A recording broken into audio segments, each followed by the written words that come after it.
I don't read these things beforehand, she said. Cam Franklin, everybody.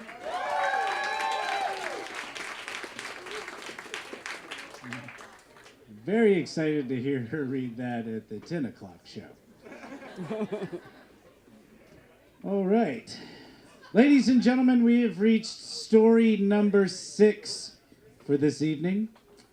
Teratoma, written by Elizabeth Keel and read by A.J. Ware.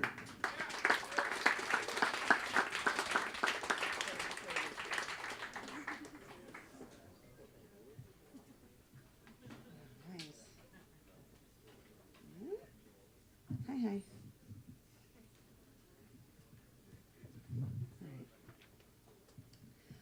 Last month I had a tumor removed. It was really bizarre, and it happened kind of fast, and I've been wanting to organize my thoughts about it, and 5 to 7 minutes seemed like just the right opportunity. It began in August with pain.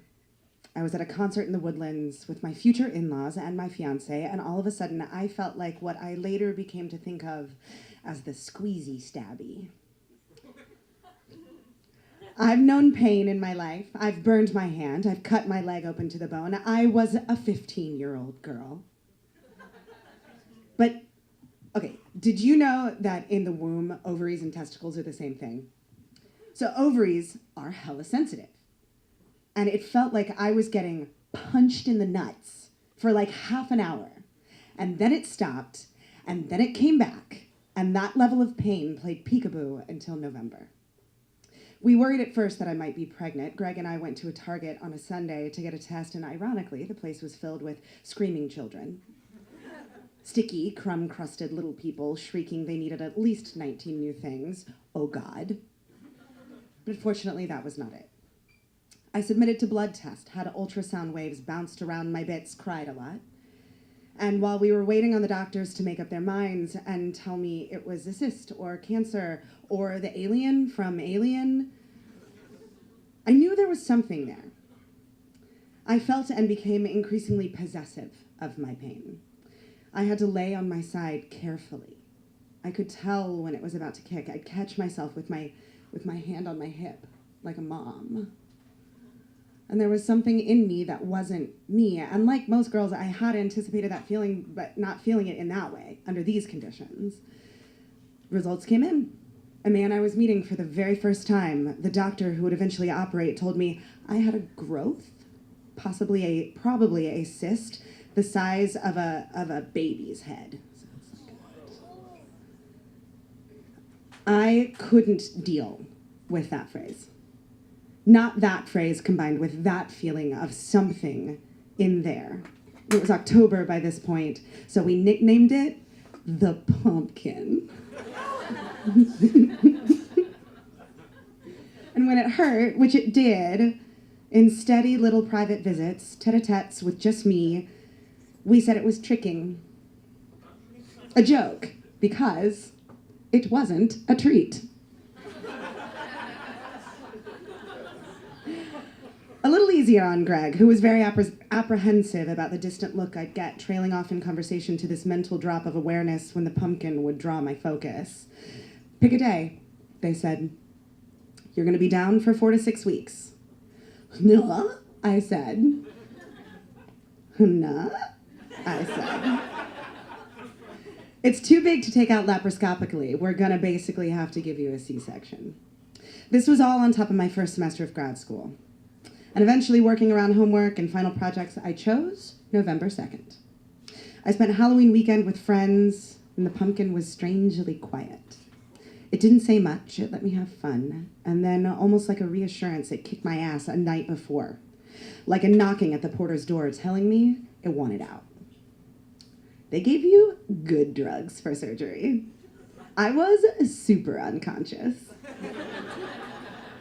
When I awoke, the pain was a different being. It was no longer round or familiar, something else besides myself. It was horizontal and vertical, a grid, but my grid, just my nerves, just me. Greg was there, and he told me the pumpkin ate my ovary.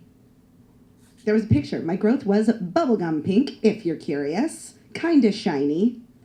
It had grown around my ovary like a gobstopper, so they took the whole thing. To be safe. Surprise. I wanted to go home after that. I left the hospital a day early. At my 2-week checkup, I got the biopsy results, and if we're Facebook friends, you already know, spoiler.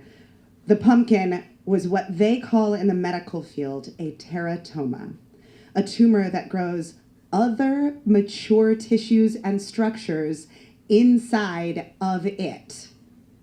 Terra, as in the earth, toma, as it happened to my body. Mine contained skin, hair, muscle, and brain tissue. Okay. Skin, I think of armor, a baby's cheek. Hair, I think of beauty. Greg's eyelashes, a lone whisker. Muscles for strength. Brains, I think of thinking. I think of writing. That's where I do my writing. It's like the 4 humors, the elements, the seasons, ABBA, Ninja Turtles, these 4 things that my body thought maybe I need a little more of. And I got rid of it. It's gross. It was dangerous. It could have exploded. It was weird. Pain is bad. That shit was expensive. My scar still bleeds a little sometimes. Put a damper on my rock star sex life. It wasn't a person.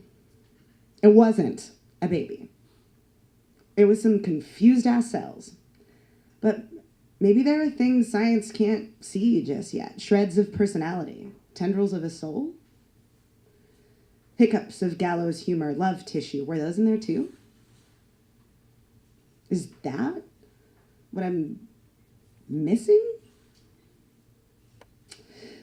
They sliced the pumpkin to bits and burned it as waste.